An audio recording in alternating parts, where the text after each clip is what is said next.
주 안에서 친애하는 형제 자매 여러분, 능하신 하나님의 손아래에 겸손하게 사는 자, 그는 모든 염려를 주께 내어 던집니다. 주께서 맡아서 돌보실 소관사이기 때문입니다.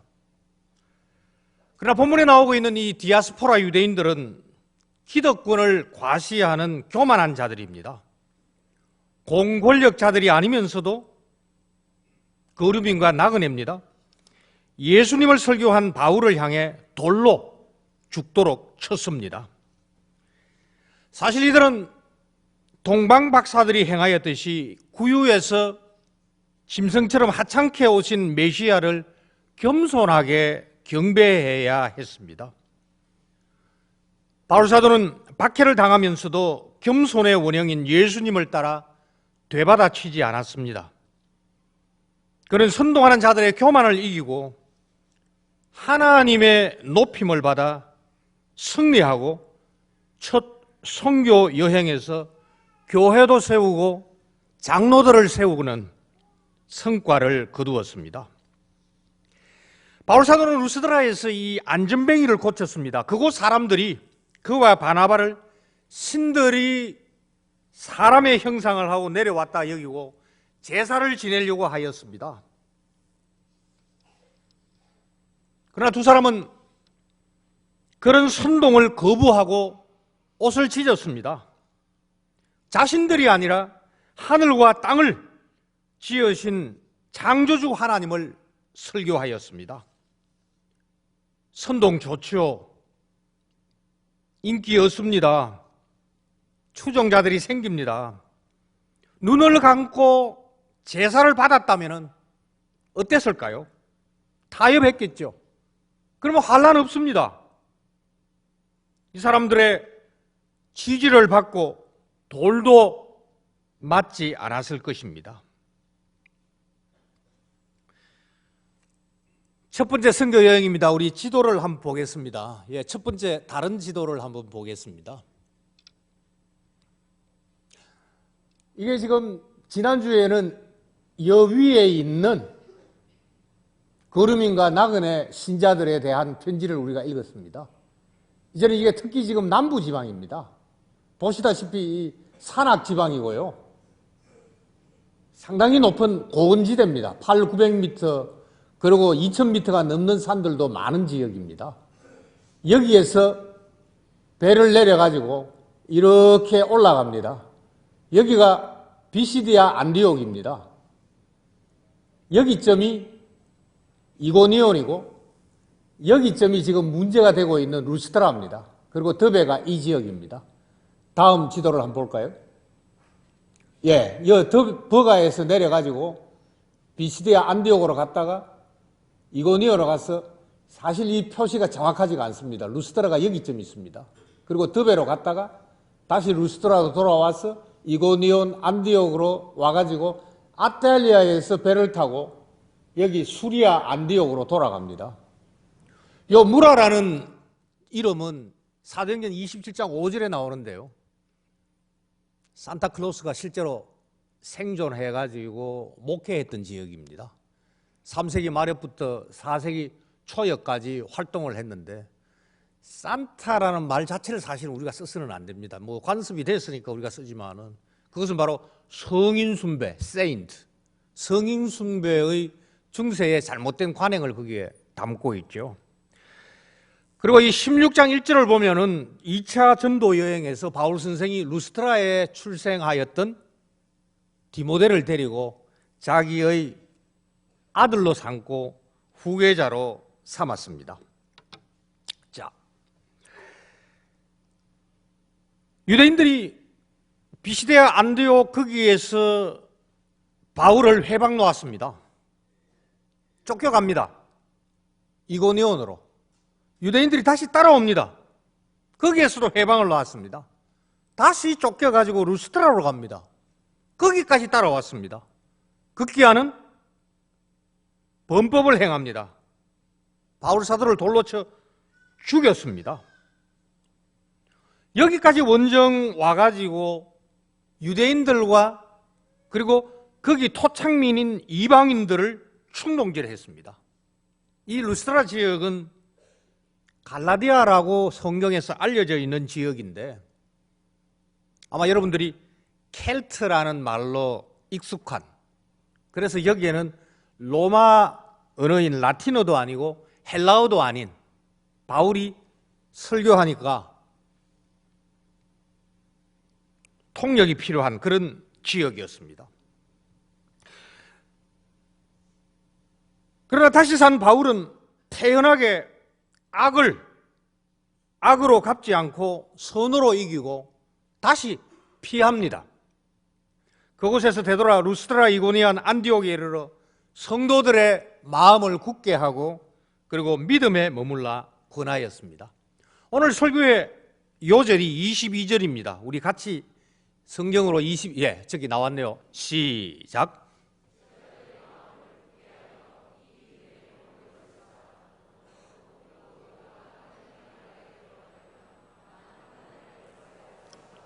여기가 하나님의 나라에 들어가려면 이렇게 이 조건절로 번역을 하고 있는데 사실은 조건이 아닙니다. 이 말씀을 가지고서 하나님 나라와 환란이라는 제목으로 이 본문을 순서를 따라 가지고 첫 번째로 마음을 굳게 하고 믿음을 지키면서, 두 번째 많은 환란을 통하여, 우리 번역에는 겪다라는 동사를 넣었으나 원문에는 그냥 통하여, 세 번째 하나님의 나라에 들어가자라는 대지로 말씀을 살피겠습니다. 바울 선생의 첫 선교 여행은 환란 자체였습니다. 저기 다니기가 참 힘든 지역입니다. 도둑질도 많은 지역입니다. 그리고 사람의 위험, 유대인들의 협박이 있는 지역입니다. 그러나 14장 3절을 보면은 이 주어가 바뀝니다. 주님을 힘입어 담대히 말해야 됩니다. 왜? 위협이 있기 때문입니다. 주님께서 이 사람들의, 사도들의 손으로 표적과 기사를 행하게 하시어 직접 은혜의 말씀을 증언하셨습니다. 말은 바울이 하지만은 실제로 증언하시는 분은 말씀, 은혜의 말씀의 주인이신 살아계신 예수 그리스도입니다. 이럴수록 청중이 반으로 나뉩니다. 따르는 자가 있는 반면에 극도로 미워하는 자들도 갈라집니다. 예루살렘의 유대인들 십자가에 달려 죽은 나사렛 예수님을 지극히 미워했습니다. 먼 타국에 있던 유대인들도 마찬가지였습니다. 이들은 먼 길을 한 걸음처럼 달려와 바울을 따라다니면서 전도를 방해해야 하였습니다. 그들의 목표 하나입니다. 예수님을 죽였듯이 바울도 죽여 그리스도를 전하는 일을 끝장내고 싶었습니다. 바로 이 포항 땅에 예수 그리스도를 고백하는 자를 없애버리려고 하고 있는 겁니다. 이들은 이방 무리까지 선동하여 자기 추종자로 만듭니다. 창세기 3장에 나오고 있는 그 여인의 후손, 성취하신 예수님은 이미 십자가와 부활로 뱀의 후손을 격퇴시켰었습니다. 그렇지만 이 폐산병, 뱀의 후손은 여인의 후손인 대흥교회와 교우들인 우리를 지금도 괴롭히면서 따라다니고 핍박하고 있습니다. 복음사역자 바울입니다. 복음사역자 우리입니다. 복음사역자 은혜의 말씀을 입으로 전합니다. 우리도 전할 수도 있고 삶으로 복음을 전하는 파송받은 사역자들입니다. 복음은 새 사람을 태어나게 합니다. 사람을 새롭게 합니다. 전도는 복음 선포는 중요한 일입니다. 큰 일입니다. 누구나 복음을 전할 수 있지만은, 그러나 사람은 사람을 거듭나게 만들 수 없습니다. 13장 48절을 보면은 주께서 영생 주기로 작정된 자들은 다 믿습니다. 사람이 말씀에 씨를 뿌립니다. 물을 줄 수 있습니다. 그러나 하나님만이 홀로 믿음을 주시고 자라게 하십니다. 이렇게 복음의 씨를 뿌리는 전도에 이어 계속 물을 주어야 됩니다. 물을 주지 아니하면 영양분을 공급받지 못합니다. 그러면 말라 죽어버립니다. 항상 물을 주면서, 씨와 물이 다르지 않습니다. 바로 이 말씀의 씨앗을 뿌리고 복음의 물을 주면서 싹을 트게 해야 됩니다. 이것을 본문은 제자들의 마음을 굳게 한다고 말합니다. 복음을 전한 자가 당하는 박해가 있습니다. 13장 50절에. 본문 22절에 이 환난이 있습니다. 돌에 맞습니다. 복음을 처음 들은 초신자, 마음이 흔들릴 수밖에 없습니다. 내가 예수를 믿어가지고 이 환난을 꼭 받아야 되나 염려합니다. 바울이야 떠나면 그만이죠. 우리는 여기 신자로 계속 살아야 되는데 언제 저 유대인들이 등장해가지고 이 이방인들을 선동하여 우리를 괴롭히고 돌로 쳐 죽이려 하지는 아니할까? 그때만 그런 거 아닙니다. 지금도 마찬가지입니다. 우리는 항상 이런 염려를 주께 맡겨야 됩니다. 이럴 때 마음을 굳게 갖도록 권하는 사람, 목사가 꼭 필요합니다. 나가 사도는 이 믿음에 머물러 있으라라고 강하게 권하고 있습니다. 믿음은 말씀을 들음에서 나옵니다. 바깥에서 말씀이 우리를 향하여 쇄도합니다. 지금도 마찬가지입니다. 말씀이 우리를 향하여 나아오고 있습니다. 이 말씀이 우리에게 믿음을 생기게 하고 믿음을 강하게 합니다. 그래야 해서 이 믿음이 바로 나의 믿음이요 우리의 믿음이 됩니다. 그러나 밖에서 오는 말씀 때문에 믿음의 씨가 뿌려지고 믿음이 강해져야 되지.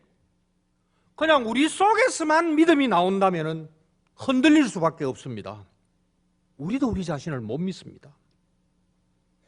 우리의 믿음은 우리 속에서 나온다면 뿌리가 없습니다.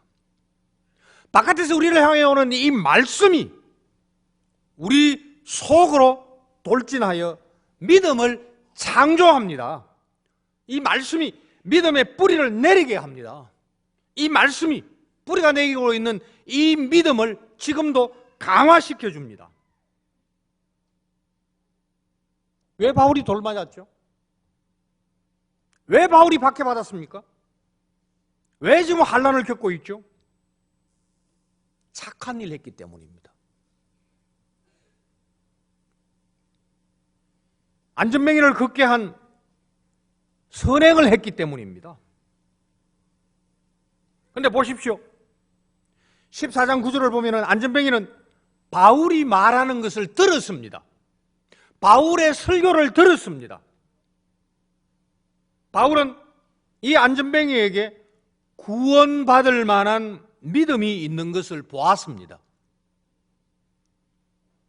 바울이 와서 보니까 입 다물고 있었는데, 전도 안 했는데, 설교 안 했는데, 안전뱅이에게 믿음이 있더라 하고 안전뱅이를 고친 게 아닙니다.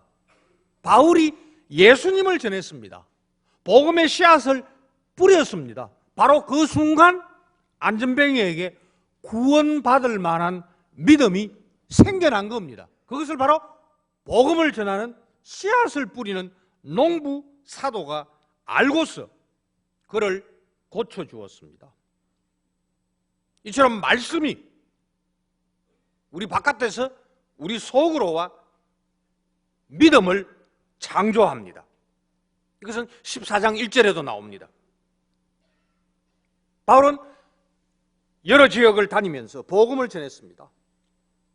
그리고 이미 믿는 자들에게 되돌아가면서 다시 복음의 말씀으로 계속 믿음에 머물러 있도록 권합니다. 잘 오셨습니다. 우리 믿는 자들도 규칙적으로 마음을 굳게 해야 됩니다. 뭐로? 말씀입니다. 복음입니다. 바로 이 자리, 이 시간, 여기입니다. 우리 역시 규칙적으로 믿음에 머물러 있는지 확정해야 됩니다. 어디서? 여기입니다. 언제? 지금입니다. 믿음의 주님은 우리를 주일마다 이 대흥교회로 초청하여 우리의 염려는 스스로 맡아주시고 자기 소유인 말씀, 예수님을 보내어 우리 마음을 강하게 하시며 우리가 믿음에 머물러 있도록 은혜를 베풀어 주십니다. 두 번째로 우리는 환난을 통하여서만 하나님 나라에 들어갑니다. 본문에 나온 지역의 교인들은 초신자들입니다. 사도들의 환난을 보고 있습니다. 자기들도 겪을 수 있는 환난입니다. 근데 오늘 본문 보면은 들어가야라는 표현 가운데 죄송합니다만은 영어에 이 must로 번역할 수 있는 내용이 들어 있습니다. 당위성, 필연성. 이 환난 복수입니다. 이 환난들을 필수적이고 아주 당연한 일이라고 말합니다. 예수님 때문에 하나님 나라에 걸맞은 거 뭐냐? 환난입니다. 하나님 나라와 환난은 뗄 수야 뗄 수 없는, 함께 붙어 있는, 이 환난이라는 것은 문자적으로 이렇게 목을 조르면은 질식하죠. 목을 조르는 것처럼 이렇게 꽉 짓누르는 것을 말합니다. 예수께서 말씀하실 때 이 좁은 문입니다. 구약에서는 이 재난, 곤란, 이 곤란이라는 게 다른 게 아닙니다. 구약적 배경에서는 완전히 성도가, 의인이 지금 둘러싸여 있습니다. 사면초가 상태에서 이리 봐도 누르고 저리 봐도 탈출구가 없는, 이것을 갖다가 구약에서는 이 곤란이라고 번역을 하고 있는데 신약에서 환란이라고 합니다.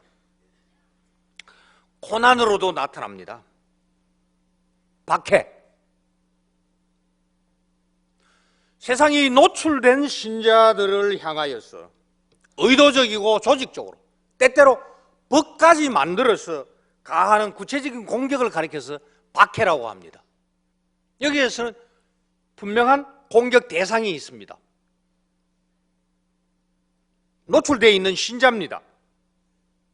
이에 비해 가지고 이 환난은 노출될 수도 있고 노출되지 아니할 할 수도 있습니다.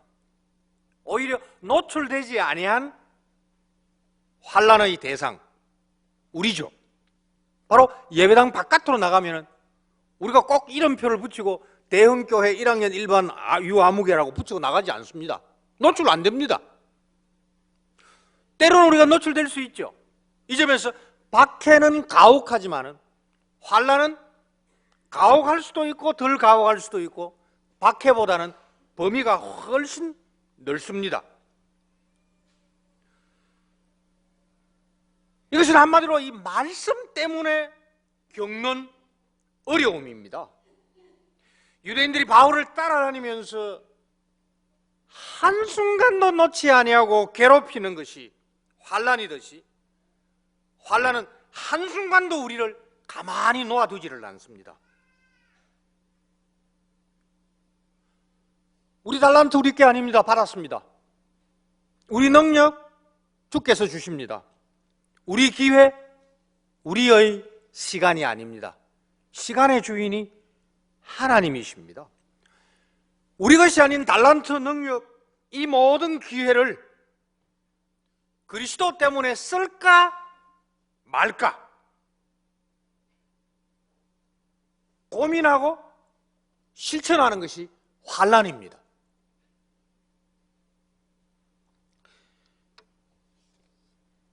야, 너 예수쟁이, 아무것도 하지 말고 게임만 해. 게임 중독 많잖아요. 너 예수쟁이니까 게임 중독해. 만약 이렇게 얘기를 한다면 이건 박해입니다. 너 노출돼 있으니까. 너 완전 모퉁이로 고립당하여 게임만 하고 있어. 아니죠.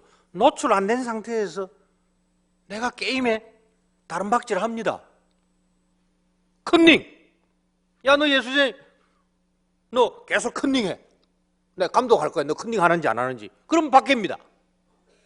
그러나 컨닝을 할 것이냐 말 것이냐. 주께 주신 달란트가 뭐냐? 나에게 주신 능력이 뭐냐? 이걸 선용하도록 나에게 주신 기회가 뭐냐? 이거는 컨닝을 해야 될지 말아야 될지 분명히 나타납니다. 근데 이런 고민하지 아니하는 이방인들 마음대로 컨닝합니다. 할 것이냐 말 것이냐. 주께 주신 달란트를 따라서 할 것이냐 말 것이냐. 이게 바로 환난입니다.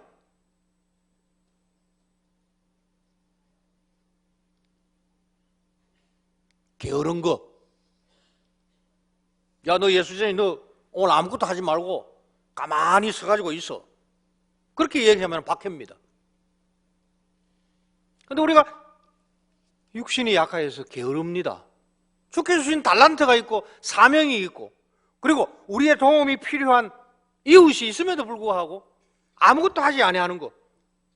이거 환난으로 받아들이지 아니하는 거죠.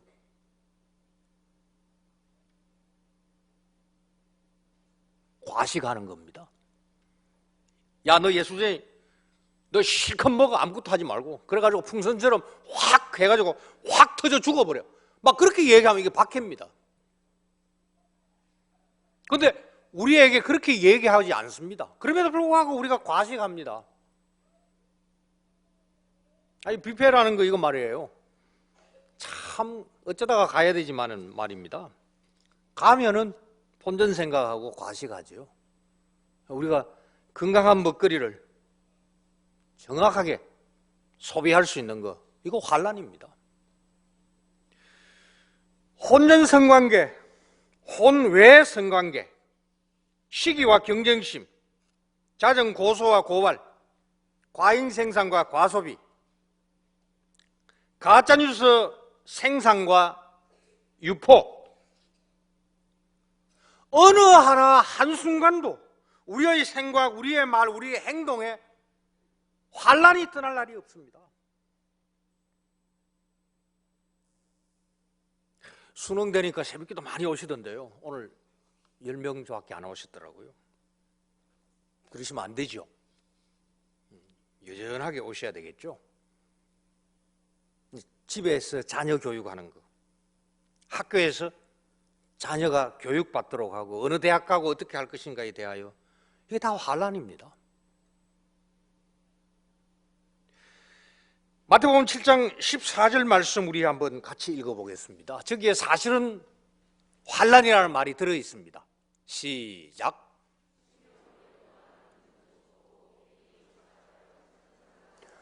저기 협착이라는 말이 명사가 되면 환난입니다. 선택해야 되죠. 할 수 있음에도 불구하고 안 하는 것, 해서는 안 되는 것, 남들이 하지 아니하는 것, 그런 것을 반드시 하는 것, 협착합니다.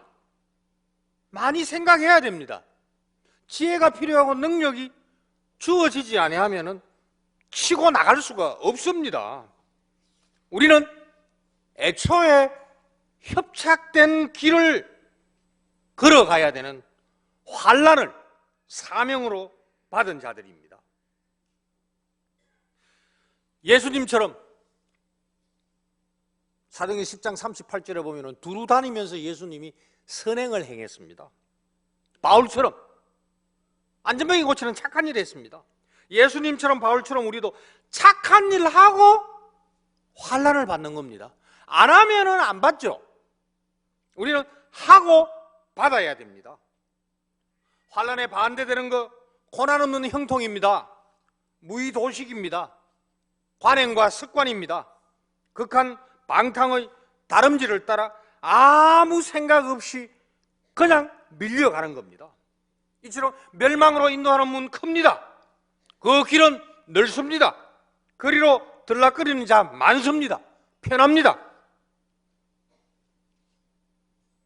무엇보다 본문에서는 대중선동을 따라 살지 아니하고, 대중선동을 따라가 살지 아니하고, 대중과 선동을 저항하면서 때로는 홀로 외길을 가야 함을 잘 보여주고 있습니다. 바울 선생님, 나 그래 제우스다. 우리 번역에는 스스라데 나옵니다만, 나는 제우스다. 뭐 나는 흠에다. 나는 신이다.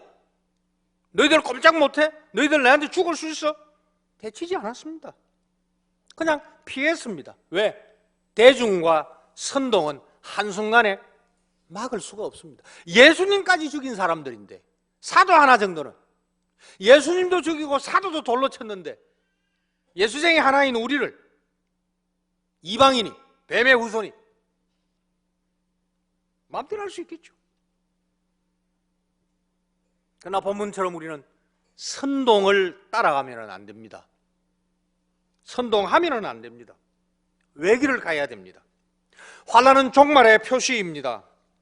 마태복음 24장을 보면 예수께서 종말에 사람들이 우리를 환난에 넘겨줄 것이라고 미리 예언하셨습니다. 24장 9절을 보면 우리가 때로는 죽임을 당할 수도 있고, 무엇보다도 자기 이름 때문에, 예수님 자기 이름 때문에 우리가 모든 민족에게 미움을 받는다고 말씀하셨습니다. 전에도 그랬습니다. 우리 시편 34편 19절 말씀을 보겠습니다. 시작.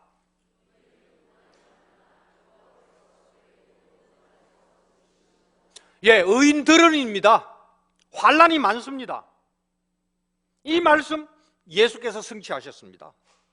예수님 자기가 많은 고난을 반드시 받아야 되고, 우리 번역에는 이 반드시가 안 나옵니다. 이 사실 반드시를 넣어야 됩니다. 22절 오늘 본문에도 이 반드시가 들어갑니다. 지도자들에게 반드시 버림을 받고, 반드시 죽임을 당하고, 반드시 제3일에 살아나야 된다고 미리 말씀하셨습니다. 이렇게 거룩한 의인, 고난 중에 죽었으나 성부, 그의 아버지 하나님께서 그를 살려주셨습니다. 이 시편 34편 19절을 가지고서 사도행전 3장에 예수 그리스도의 부활을 설교하고 있습니다. 이런 예수님을 전하고, 이런 예수님을 고백하고, 이런 예수님을 믿으면 바로 이 예수님과 동행했던 환난이 제자들인 우리를 동행할 수밖에 없습니다. 예수께서 미리 하시고 또 이렇게 말씀하셨습니다. 요한복음 15장 18절 시작.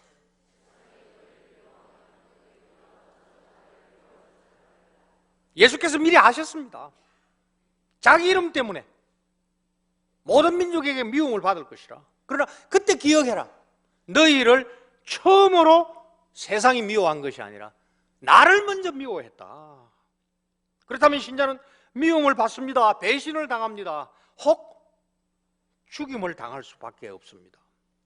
한마디로 신자는 한순간도 예외 없이 세상에서 미움을 받습니다.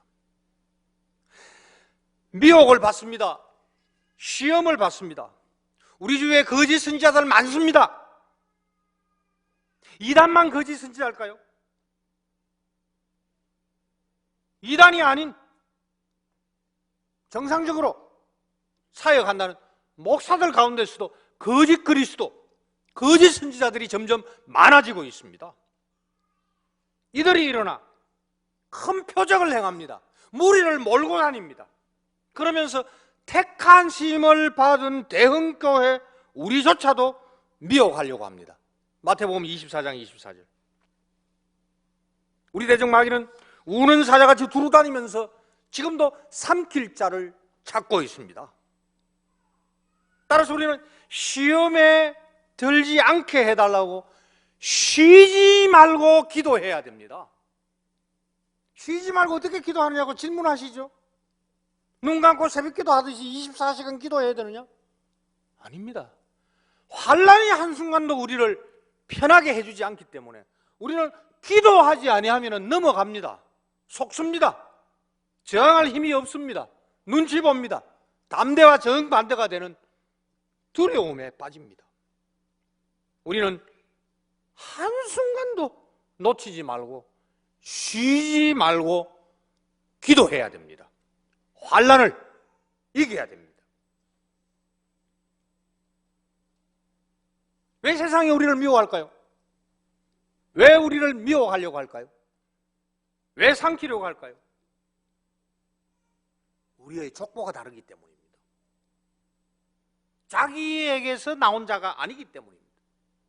아니, 자기에게서 나와가지고 완전히 귀순했기 때문입니다. 예수께서 환난 중에 우리를 자기 피로 사셨기 때문입니다. 성령께서 지금도 말씀으로 우리를 성부 하나님의 아들과 딸로 낳아주셨고 계속 빚어주고 계시기 때문입니다. 따라서 오늘 기도에 나왔듯이 우리 몸도 영혼도 우리의 신실한 구주 예수 그리스도의 것이기 때문에 우리를 빼앗아서 우리를 탈취하려고 미워합니다. 삼키려고 합니다. 그러나 우리가 당하는 환난, 우리 홀로 당하는 게 아닙니다. 그리스도께서 우리를 대신하여 먼저 십자가에서 당하여 주셨고 우리의 모든 환난 그리스도께서 지금 동행하시면서 함께 당해 주십니다. 고린도후서 4장 10절 읽겠습니다. 시작.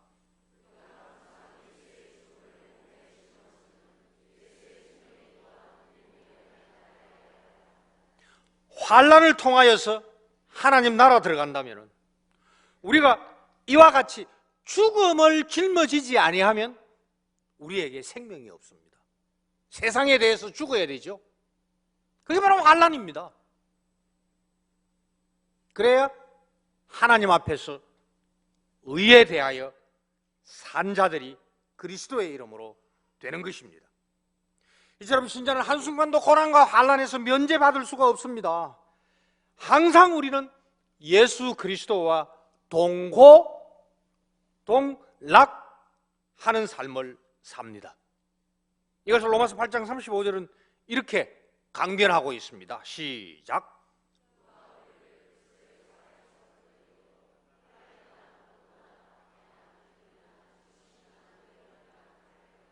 다 우리가 무서워하는 겁니다.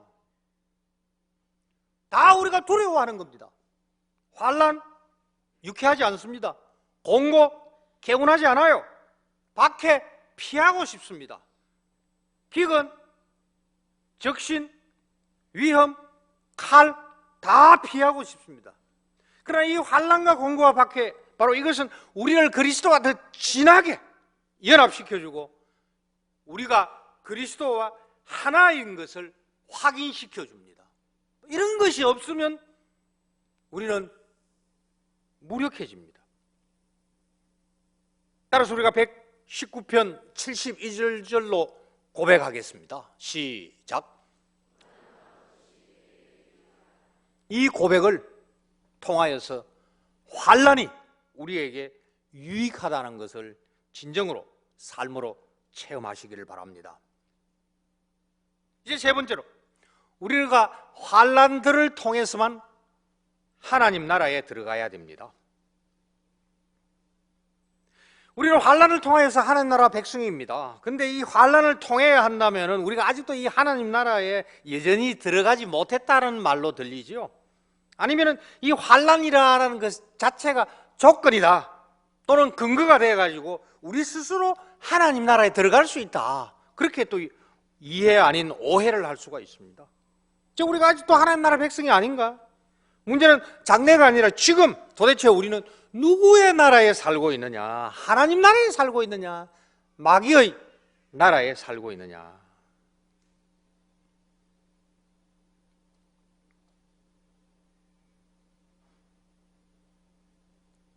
예수께서 누가복음 24장 26절에서 이렇게 말씀을 하셨습니다. 우리 같이 읽겠습니다. 시작.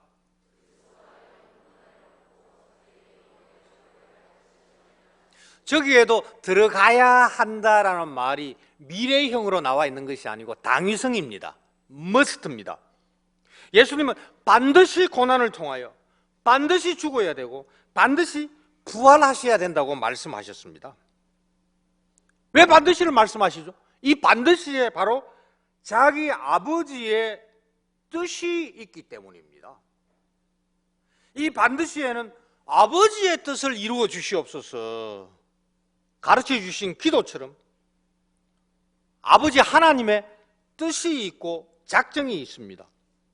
겟세마네 동산에서 아버지의 원대로 되기를 원합니다. 아버지의 뜻을 이루어 주시옵소서 그대로 기도하시면서 가르쳐 주신 대로 기도하시면서 예수님은 아버지의 뜻과 작정 곧 자기의 환난과 십자가를 짊어지고 반드시 부활로 아버지의 높임을 받았습니다.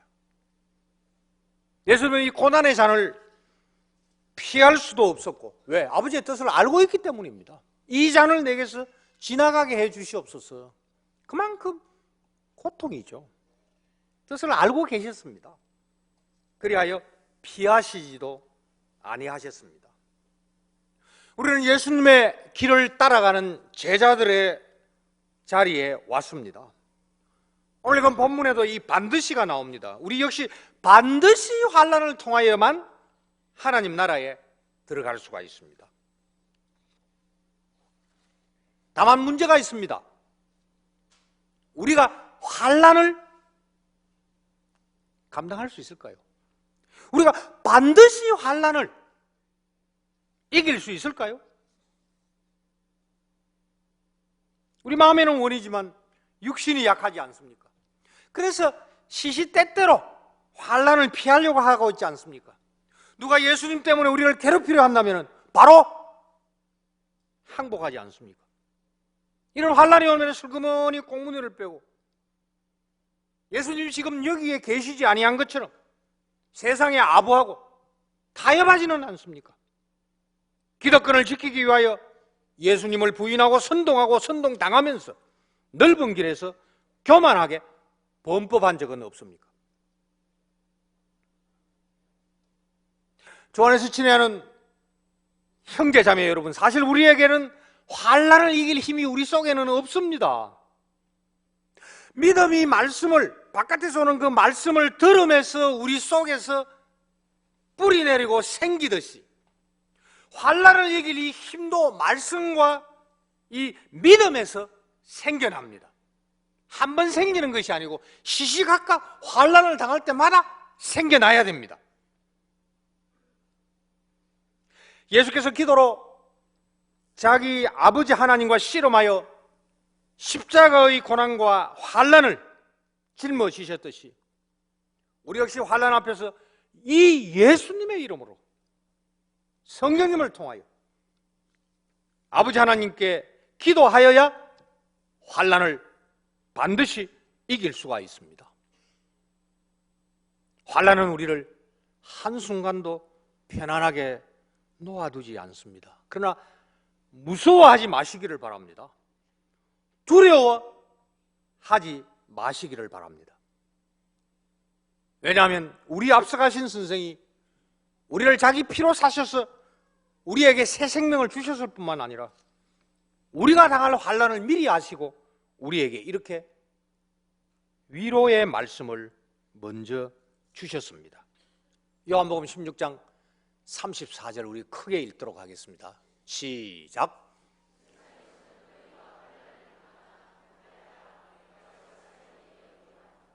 담대하시기를 바랍니다. 왜? 우리의 싸움을 십자가에서 미리 싸워주시고 바로 거기에서 그 뱀의 후손, 그 여인의 후손의 발꿈치 정도 끈적거리려고 하고 있던 그 뱀의 후손의 머리를 확 부셔버리셨기 때문입니다. 승리하셨기 때문입니다. 뱀의 후손의 공격은 단말마적이죠. 죽어서나 겨우 움직이는 것, 거기에 우리 두려워하지 마시기를 바랍니다. 담대하시기를 바랍니다. 또 여기에 질문이 있습니다. 22절 본문을 보면은 마치 우리가 먼저 환난을 겪어야 그 다음에 비로소 하나님 나라에 들어가는 것처럼 나옵니다. 아닙니다. 우리 찬송가에 보면은 이런 식으로 된 찬송가 구절이 많습니다. 세상 떠나가는 날 천국 가게 하소서. 우리 지금 천국 백성 아닙니까? 예. 이 찬송이 절반 정도는 맞습니다. 세상 떠나는 날 환난 없는 천국 들어가게 해 주시옵소서. 그건 맞습니다. 그러나 우리는 여전히 여기에서 하나님 나라 안에 살아가고 있는 하나님 나라 백성입니다. 다만 환난이 있을 뿐입니다. 우리가 말씀과 믿음에 머물며 환난을 피하지 않고 담대하게 당당하게 맞선다면 우리는 이미 하나님 나라에 들어와 있습니다. 성경은 어디에서도 이 세상에는 하나님 나라 없고 죽어야 재림하셔야 비로소 우리에게 하나님 나라에 들어간다라는 말씀은 성경 어디에도 없습니다. 한편 강도에게 네가 오늘 나와 함께 낙원에 있을 거다. 어줍지 않은 목사들이 천국하고 낙원, 하나님 나라와 낙원은 다르다 그러는데 그건 정말로 어줍지 않은 얘기입니다. 그 그리스도와 함께 있는 그곳이 바로 천국이죠.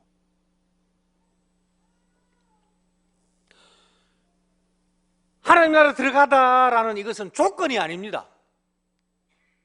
미래가 아닙니다. 이 들어간다라는 말은 사실은 더 정확하게 번역하려고 하면 참여한다라는 뜻입니다. 똑같은 구조가 어디에 나오느냐? 우리가 잘 알고 있는 본문입니다. 성부와 성자와 성령의 이름으로 세례를 받는 겁니다. 여기에 이름으로라는 말이 장소가 아닙니다. 머물러 있는 장소도 아니고 방편도 아니고 장소이되 방향입니다. 우리는 세례를 통하여 성부, 성자, 성령 하나님과 연합합니다. 지금 여기 하나님 나라에 들어간다는 것은 하나님 나라에 속한다, 참여하다, 백성이 된다는 뜻입니다. 언제? 환난을 통하여. 우리가 이 하나님 나라 백성이기 때문에 환난이 있습니다. 우리는 이미 하나님 나라에 들어온 산자들이기 때문에 죽은 자들에게는 환난이 없습니다. 이게 바로 이방인들입니다. 불신자들입니다. 환난을 우리는 당하지만 불신자들에게는 환난이 아닙니다. 쾌락입니다. 즐거움입니다. 극한 방탕의 다름질입니다. 우리가 이미 하나님 나라에 들어온 산자이기 때문에 우리에게 환난이 있는 겁니다. 환난은 우리를 더 단단하게 만듭니다. 택하고 영생 주시기로 작정한 이 하나님의 사랑을 더 깨닫게 합니다. 환난은 있어야 이것을 더 체험하게 만듭니다. 담대하게 환난을 이길 때 달란트와 능력과 기회를 주신 삼위 하나님을 진정으로 찬송하는 하나님 나라 백성의 평안이 넘칩니다. 그러나 우리는 환난을 피하는 시대에 살고 있습니다. 이 시대의 환난이 뭘까요? 본문에서는 이 환난이 다수의 횡포로 임합니다. 유대인들이 사람들을 선동했습니다. 14장 2절에 보면은 이방인들의 마음을 선동합니다.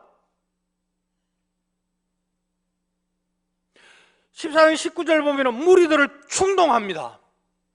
한마디로 이성이 없는 거죠. 생각할 여유가 없는 거죠. 이른바 군중심리죠. 뭘 하는지도 모르지만은 술 마시지 않았으나 중독된 상태입니다. 이게 바로 선동이고 충동입니다. 바로 이 시대의 언론입니다. 우리의 일터입니다. 정치입니다. 여론입니다. 이런 방송이 우리를 지금 계속 선동하고 있습니다. 놓으면은 수억이 드는데 네 놓을래? 그래도 결혼을 할래? 선동입니다. 충동입니다. 자꾸 들으면은 세뇌됩니다.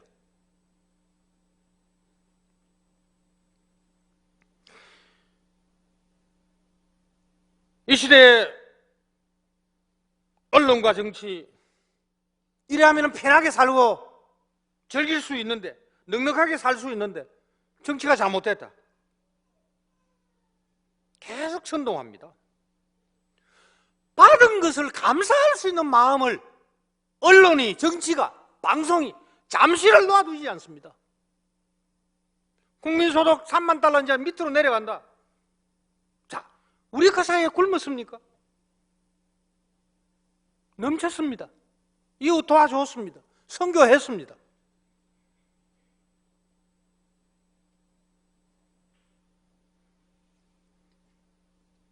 여기가 조사원회 하면서 여기에 관습, 규칙과 풍조를 따라 아무런 생각 없이, 저항 없이 넓은 길에서 평안하게 살 위험이 너무나 큽니다. 특별히 정치가 대표적입니다. 의회 정치의 대치 전국, 건물 안이 아니고 지금 광장에서 일어나고 있습니다. 보수 좋습니다. 진보 가능합니다. 그러나 이 보수와 진보의 대치에서 상대방에 대한 배려가 전혀 없습니다. 감사가 없습니다. 인정이 없습니다. 막말은 기본입니다. 때로는 폭력도 행사합니다. 기득권을 사수하려고 온라인과 오프라인에서 자기 세력은 결집하고 상대방을 향해서는 조금도 양보가 없습니다. 욕합니다. 공격합니다. 악을 선으로 갚지 않습니다. 악을 더 악화시킵니다. 사과도 없고 용서도 없습니다. 어떤 목사라는 사람, 이거는 죽여야 될 사람이다, 지목을 하고 공격하자, 찬송가를 부르면서 시위를 하고 선동을 합니다. 찬송가는 광장에 속한 게 아닙니다. 이 자리에 속한 겁니다.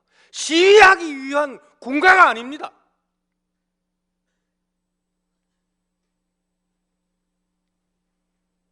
이런 선동과 충동에 성도들은 그리스도를 망각하고 있습니다. 오른뺨을 치거든 왼뺨을 돌려대라는 이 예수님의 말씀을 실천하는 신자가 많지가 않습니다. 이 환난의 시대, 박해 아닙니다. 이 환난의 시대에 우리는 겸손으로 하나님 앞에 자신을 낮추고, 온유는 하나님 앞에 겸손한 자는 사람에게 부드럽습니다. 겸손하지 아니한 자는 온유를 베풀 수가 없습니다. 그게 세상입니다. 이 환난의 시대에 겸손으로 하나님의 높이심을 받는 모든 교우들이 되시기를 바랍니다. 교우 여러분, 믿음으로만 여론과 선동의 환난을 이길 수 있습니다. 하나님 나라, 사람 생각에 삐까뻔쩍한 거 아닙니다. 예수님의 고난과 환난인 십자가가 바로 하나님이 다스리시는 하나님의 나라였습니다.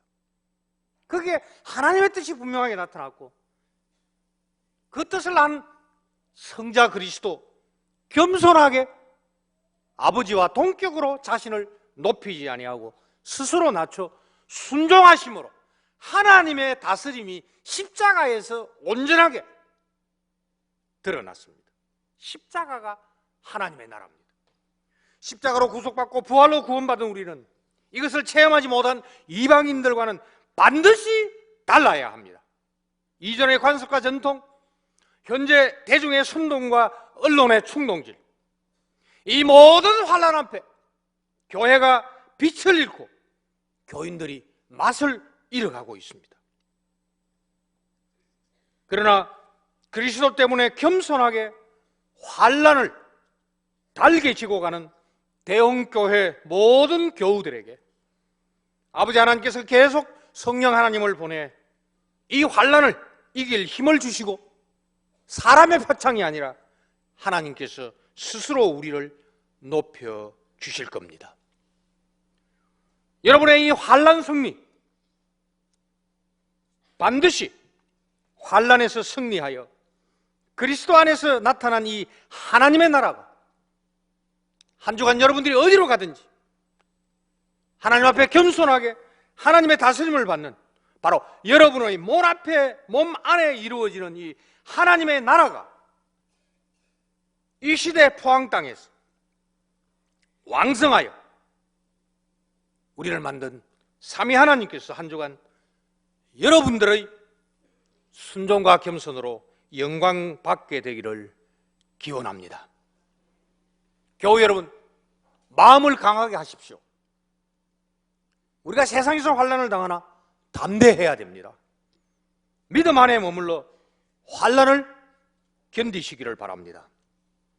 바로 이런 겸손과 고난 중에 우리를 영원한 하나님의 나라 백성으로 삼으신 예수님의 그 겸손하신 예수님의 성탄을 이제 기쁨으로 맞이하는 모든 교우들이 되시기를 바랍니다.